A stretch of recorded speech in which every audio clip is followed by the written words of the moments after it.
Welcome to About Scripture, a podcast designed to take the listener deeper into Scripture and biblical thought. I'm Ed Gallagher, professor of Christian Scripture at Heritage Christian University.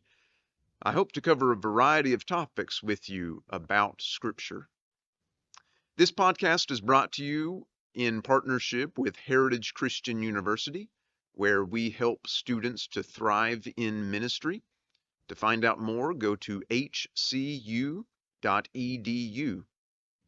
We're also partnering with the Ministry League Network. They have free resources to help the local church all over the world. Download the app in the iOS or Play Store, or check out the website at ministryleague.com. And now, welcome to the podcast. We're going to talk about the Hebrew term Satan today and all the places that it appears in the Hebrew Bible. This is probably the one you've been waiting for if you knew enough to wait for it. Here it is. We don't know Satan's name. Or let me put it this way, the being we know of as Satan does not have a name in the Bible. Yes, the word Satan appears plenty in the Bible, especially in the New Testament, but it's a title or description rather than a name. The Hebrew word Satan means, well, actually the meaning is debated, but something like adversary. And in the Hebrew Bible, the word Satan applies to more characters than just the prince of darkness. Indeed, some scholars argue, just as I will argue, that the word Satan never applies to the prince of darkness in the Old Testament. I know you're thinking of Job. We'll get to that. Now, maybe you're thinking that if his name is not Satan, it must be Lucifer. Well, no, it's not. The word Lucifer came to be associated with Satan through a particular interpretation of Isaiah 14, verse 12. But most of our Bibles don't have the word Lucifer there anymore. And it was never intended to be a name for this being. But we will talk about Isaiah 14 at some later date. The Hebrew word Satan came into Greek as Satanas, so it is also a Greek term, which appears in the New Testament quite a bit. And the Hebrew word was also translated by the Greek word diabolos. All right, so we've got one Hebrew term, Satan, that sometimes just comes straight into Greek as Satanas and sometimes is translated into Greek as diabolos. So diabolos, the devil. Okay. We know that devil is not his name, and that's why we put a definite article, the, in front of the word, the devil. We should probably do the same for the word Satan in the New Testament. We should probably say the Satan or the Satan. Only one time is the word Satanas in the New Testament possibly used as a name. That's Luke 22, verse 3, which is the verse that says, "Then Satanas entered into Judas." There's no definite article there. That's why I say possibly a name. But every other appearance, it's got the definite article. At any rate, whether we know his name or not, we're talking about the chief enemy of God, and we will refer to him as Satan, as if it's his name, which we know it's not, and as the devil. You'll probably be surprised to learn that ancient Judaism says barely anything about the devil or Satan. A chief agent of evil never comes up in Philo or Josephus, and hardly at all in the Apocrypha. In fact, I would say not at all in the Apocrypha. There are a couple of verses, maybe Sirach 21, verse 27, Wisdom 2:24. I think neither one of them actually is talking about Satan, but possibilities.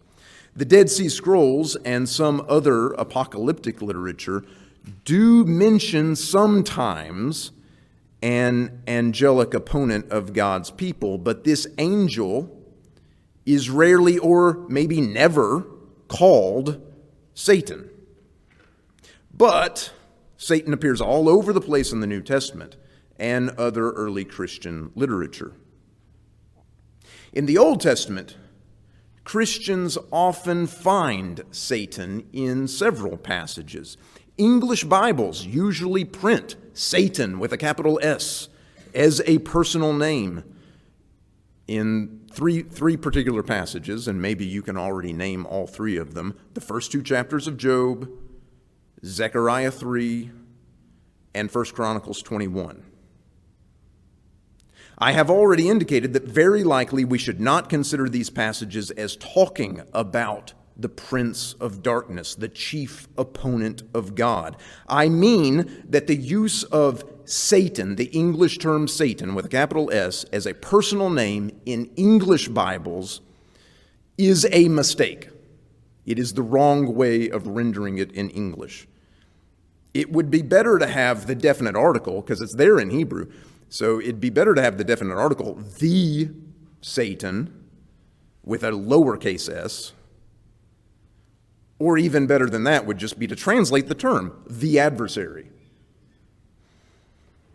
But Christians, besides those passages where the term Satan actually does appear in Hebrew, besides those, Christians also find the prince of darkness in the Old Testament where the term Satan does not appear, such as in the snake in Genesis 3, and the descriptions of rulers in Isaiah 14, which I've already mentioned, and Ezekiel 28. We'll get to those passages later.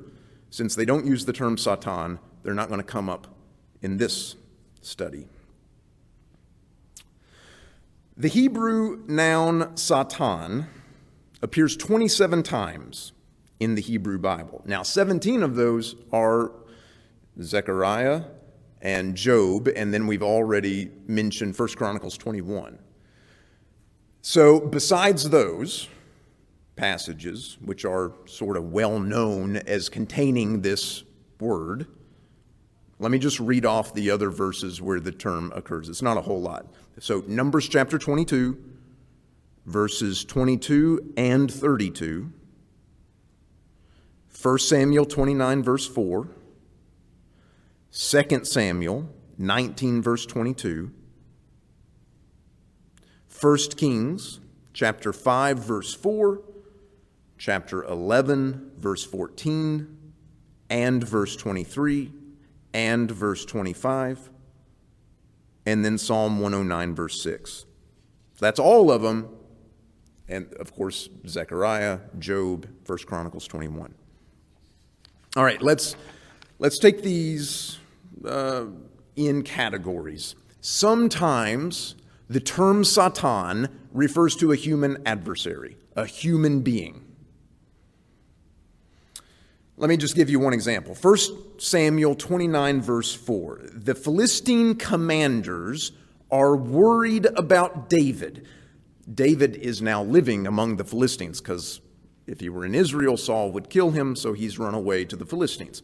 The Philistine commanders are worried because they're going into battle against Israel, against Saul, and they're worried that David might become their enemy when they are most vulnerable. If he goes into battle with them against Israel, he's going to turn against them and kill the Philistines. And so they say, but the commanders of the Philistines were angry with him, and the commanders of the Philistines said to him, "Send the man back, David, that he may return to the place to which you have assigned him. He shall not go down with us to battle, lest in the battle he become a Satan to us.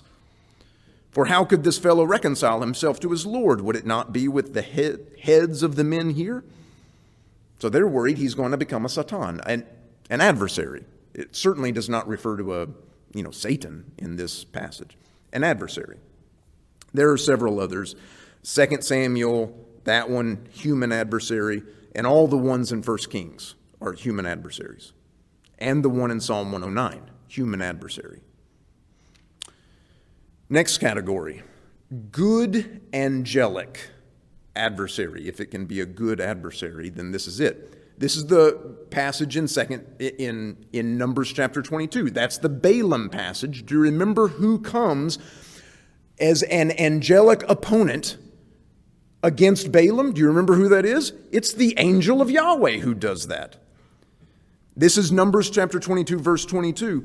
But God's anger was kindled because he, that is Balaam, went, and the angel of Yahweh took his stand in the way as his Satan. Now, how is that translated? As his opponent, as his adversary, whatever it is. The text of Scripture calls the angel of Yahweh a Satan here. Obviously not an evil being, even if he is doing something sort of harmful. I don't know if we would call it harmful. I mean, ultimately it's good for Balaam, but standing opposed to him. All right, so sometimes a human being, sometimes a good angelic adversary, this term Satan. Now let's discuss an unclear example. This is the one in Chronicles, 1 Chronicles 21.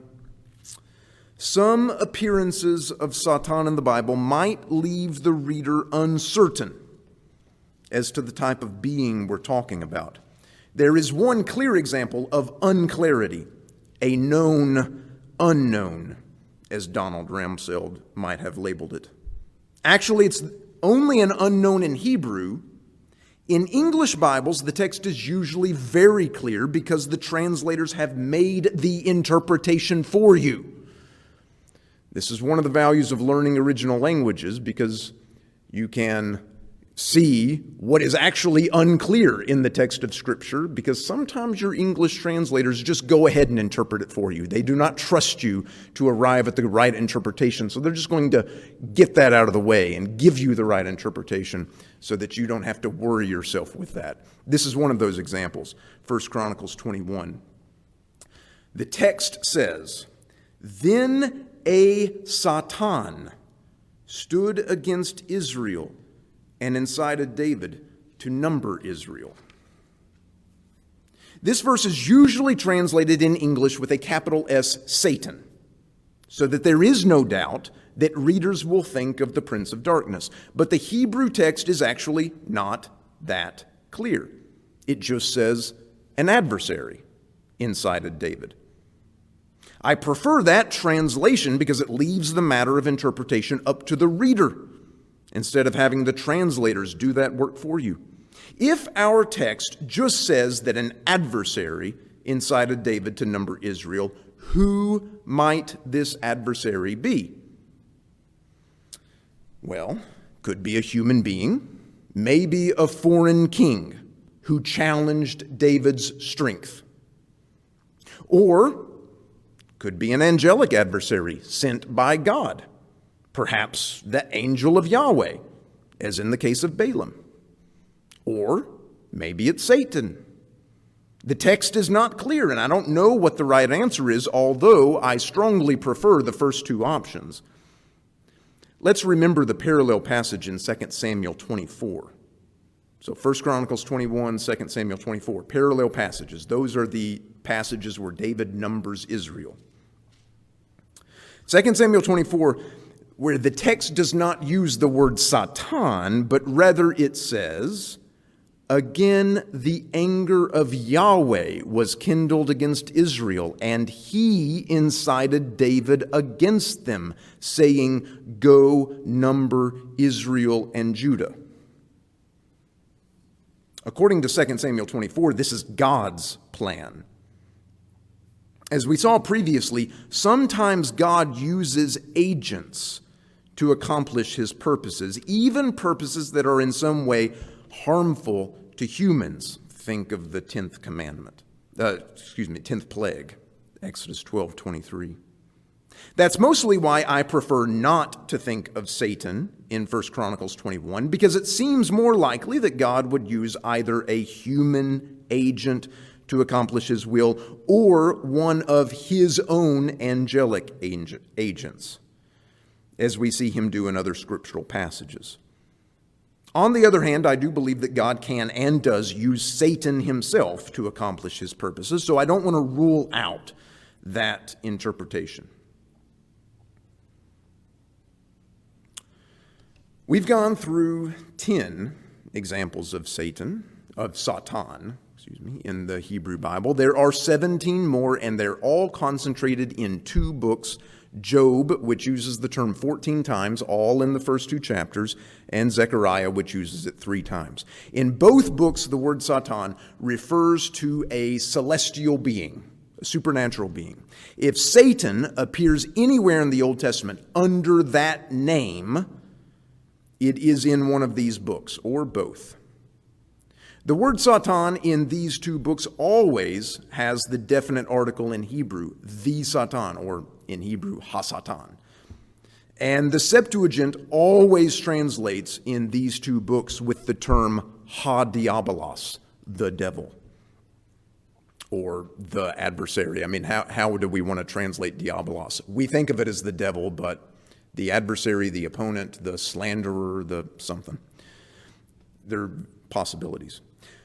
In the book of Job, the scene with the Satan takes place in heaven, God's throne room. And the same seems to be true for the scene in Zechariah. Let's start with Zechariah just because it's shorter. The post-exilic prophet Zechariah has a vision of Joshua the high priest. Verses 1 and 2. Then he showed me Joshua the high priest standing before the angel of Yahweh, and the Satan standing at his right hand to oppose him. And Yahweh said to the Satan, Yahweh rebuke you, the Satan. Yahweh, who has chosen Jerusalem, rebuke you. Is not this a brand plucked from the fire? What is happening in this scene? If you keep reading, you learn that Joshua is wearing dirty clothes, an offense that brings guilt on him, and according to Exodus 28, verse 43, might result in his death.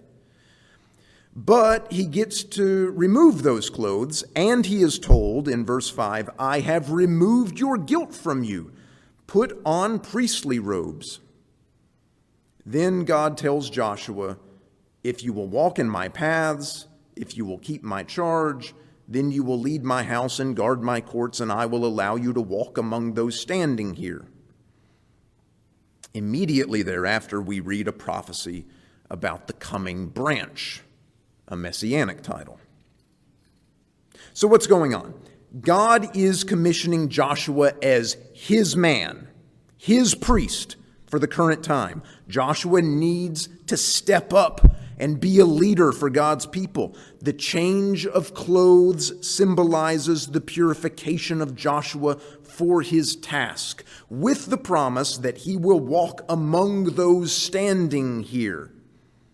That must be a reference to heavenly beings, angels, and confirms that this scene does take place in heaven with angels serving as witnesses.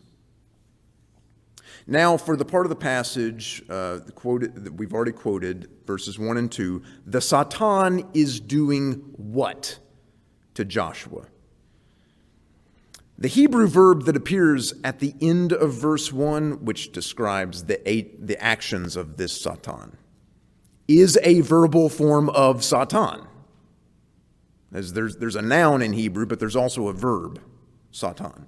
So the meaning of the verb is bound up with the meaning of the noun, and we've already noted that the meaning is in dispute. It means something like oppose, but scholars often give a more precise meaning, usually accuse, which is how the New Revised Standard Version translates the verb in Zechariah 3, verse 1. Ryan Stokes has argued that the translation accuse is off base and that the verb actually means attack. For the moment, let's go with the usual interpretation, that the Satan is accusing Joshua of something. What's the accusation? Most likely he's accusing him of wearing dirty clothes.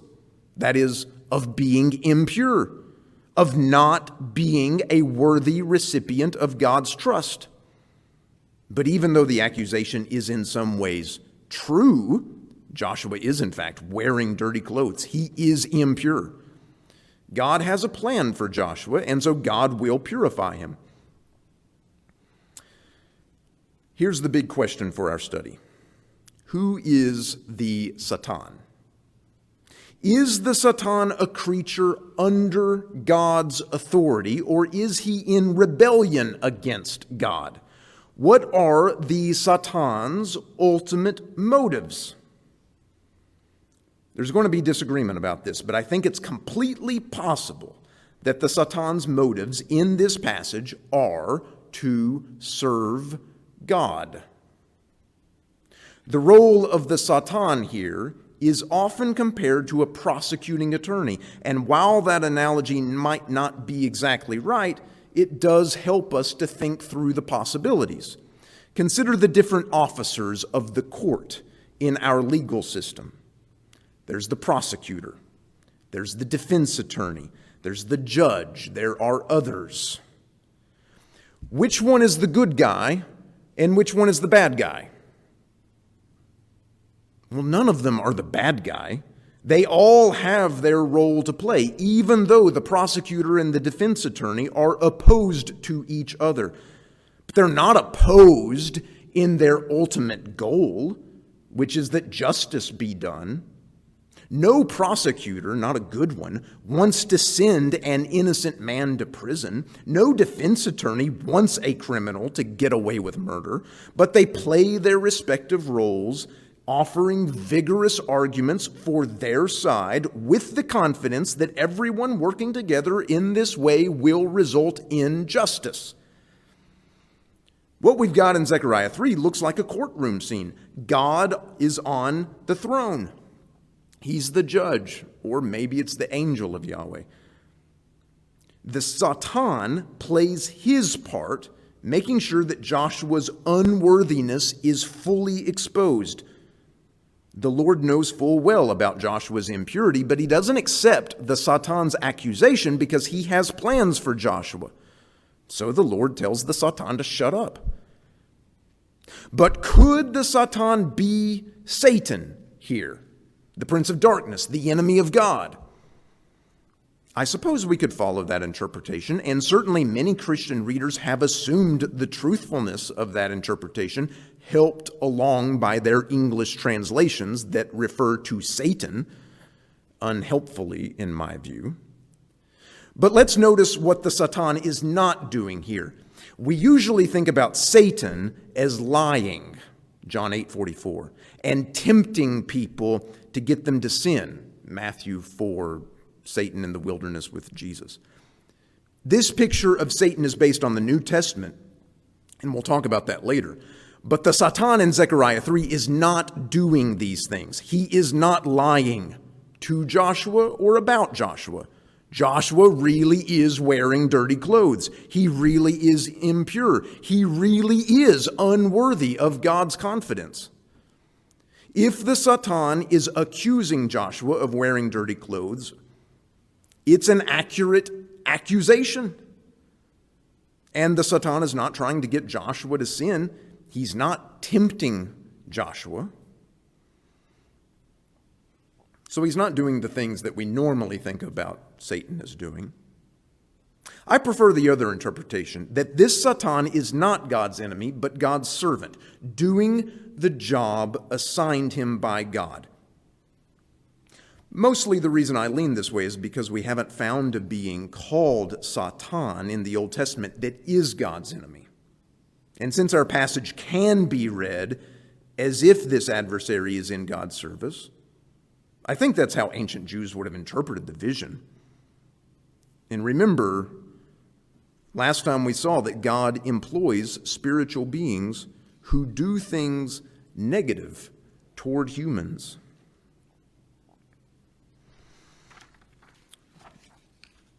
Now, Job, and time is escaping us, so we won't cover every aspect of Job, but let's remind ourselves of how that begins in chapter 1, verse 6. Now there was a day when the sons of the Elohim came to present themselves before Yahweh, and the Satan also came among them. And if you've gotten this far with me, it probably won't surprise you to learn that I do not think we encounter Satan in Job 1 and 2. I think we encounter Satan, who is one of the sons of God. He is a part of the divine council. He has been assigned a role by God.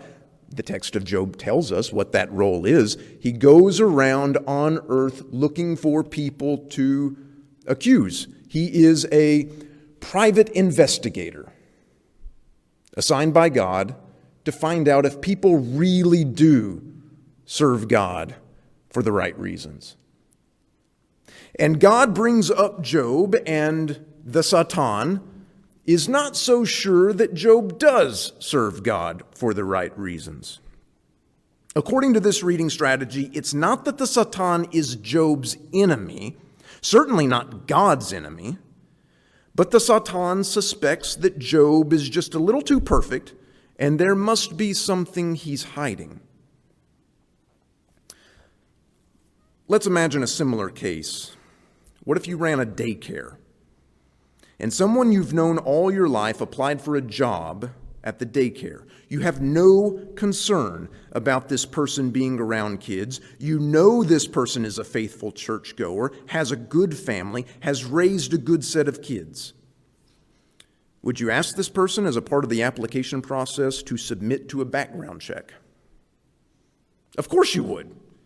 First of all, it's the law, but secondly, there are too many cases we've heard about of exactly this kind of thing. Someone hiring a trusted friend who ends up abusing people. Imagine you have kids, and imagine if you're shopping around for daycares for your own children, and one of the daycares tells you they haven't done background checks on their employees. Is there any chance your kids would be going to that daycare? What if they said they'd done background checks on most of the employees, but not the janitor? And anyway, he's a really sweet guy who loves being around kids. Good luck with that. We'll find a different daycare. Or let's go in a different direction. What are some of the questions that a potential campaign manager is going to ask a political candidate before signing on to run a campaign? It's going to get pretty personal, pretty invasive, pretty fast. Tell me about any extramarital affair or any time you've kissed someone beside your spouse, even if you just kissed the back of the person's head. Tell me about anyone besides your spouse whose shoulders you've rubbed or whom you've touched in any way that someone else might interpret as sexual. Tell me about your finances, yours and the finances of your whole extended family. Tell me about any addictions you've ever had or anyone in your extended family. Tell me about any police records in your family. I'm not saying that God needs to run a background check on Job before he knows whether Job is really who he seems to be. It's more like God needs to run a background check on Job so that God can show everyone, including Job, that Job is really who he seems to be. That there are people in the world who serve God not for the perks, but because they really do love God. I think we can even imagine that there had been some suspicion among God's heavenly servants that God is not administering justice fairly, that he's giving Job special treatment. Everyone else has to endure various hardships, but Job lives a cushy life, protected by God. So the Satan brings up this possibility. The result is all to the glory of God. If we think about the book of Job after chapter 2, who is to blame for all of Job's sufferings? The Satan is never mentioned in the book again. And all the characters, even God, agree that it was God who brought suffering on Job. He's the one responsible. Now, that fact in itself does not prove that the Satan is not Satan, since God can use even Satan for his own purposes, think crucifixion. And you might read the Lord's comment to the Satan in Job 2:3, "You incited me against him to destroy him without reason," as indicating a strain in the relationship between God and the Satan, maybe because the Satan is Satan.